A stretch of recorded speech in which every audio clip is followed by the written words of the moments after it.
వెంటనే చూడండి.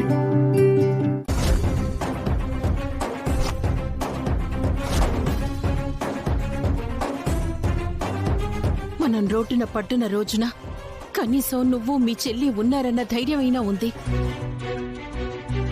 భూమికి ఈరోజు ఆ ధైర్యమూ లేదే. నేడి రోడ్డు మీద వదిలేసి రావటానికి నీ మనసు ఎలా ఒప్పిందిరా?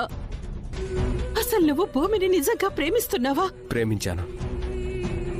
నీకంటే ఒక మెట్టు ఎక్కువే ప్రేమించాను. మరిప్పుడు ఆ ప్రేమ ఏమైపోయిందిరా? పోయింది. ఎప్పుడైతే తను శరత్చంద్ర కూతురని కోర్టులో చెప్పిందో ఆ క్షణమే ఆవిరైపోయింది.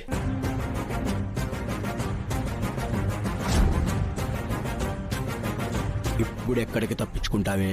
వద్దు ప్లీజ్.